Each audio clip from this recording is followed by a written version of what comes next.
भाई साहब, इतना खतरनाक ज़माना आ गया है कि आप जानकर हैरान हो जाएंगे। ये घटना है यूपी के अमेठी ज़िले की।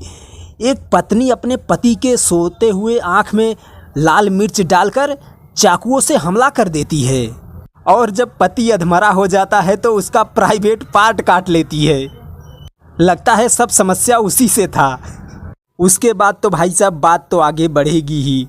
इतना सुने हो तो थोड़ा और सुन लो कि किस लिए हुआ ये सब। पारिवारिक विवाद के कारण पत्नी ने पति को पहले नशीला पदार्थ खिलाया। उसके बाद जब उनके पति का हालत गंभीर हो गया तो भाई साहब चिल्लाने लगे। फिर गांव वाले आ गए और उनको उठा पटा के कैसे कैसे हॉस्पिटल लेकर गए। और जब पुलिस आई तो उसकी पत्नी से पुलिस ने पूछा कि यह सब क्यों किया। इसका पति अंसार नाजनी के साथ सो रहा था। लगभग 3:30 बजे जब पत्नी ने देखा कि हमारा पति सो गया है तो वह उसके आँख में लाल मिर्च डालकर और चाकुओं से हमला कर देती है। उसके बाद फिर जब मरणावस्था में उसका पति जैसा हो जाता है तो उसका गुप्तांग लिंग काट लेती है। जब इस अवस्था में पति ने शोर मचाया तो भाई साहब सब गांव वाले जुट गए और जब तक घर वाले पहुँचे तब तक पत्नी निकलकर घर से भाग गई। यह जो अंसार नाम का व्यक्ति था, इसका 14 साल पहले सप्तून नाम की एक लड़की से शादी हुआ था और उसके बाद जब 8 माह तक सप्तून को कोई भी बच्चा नहीं हुआ तो इसने दूसरी शादी कर ली। और जो दूसरी पत्नी लेकर आया वह धमकी भी देती रहती थी।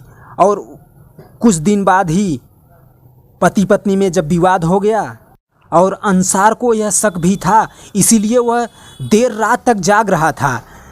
जब उसका पति सो गया तब वह नाजनी अपना विराट रूप दिखाना शुरू करती है। जब उसका पति अंसार देर रात तक जागते जागते उसको नींद आ जाती है, फिर उसकी पत्नी नाजनी उठती है खतरनाक भेष बनाकर और पहले उसके आँख में जब मिर्चा डालती है, फिर चाकुओं से गोद डालती है, हमला करती है। उसके बाद फिर उसका लिंग काट लेती है, गुप्तांग।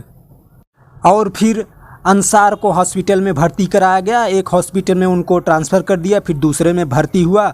अभी क्या हालत है पता नहीं, लेकिन उनकी ज़िंदगी तो झंड हो गई भाई। तो कहानी यहीं पे समाप्त होती है। और जो नाजनी थी वो तो अपना काम करके निकल गई। पुलिस ने उसको धर दबोचा भी, क्या होगा उसके साथ क्या पता। तो अगर वीडियो ठीक ठाक लगे भैया तो चैनल सब्सक्राइब करना। वीडियो देखने के लिए, सुनने के लिए धन्यवाद। Thank you. जय हिंद।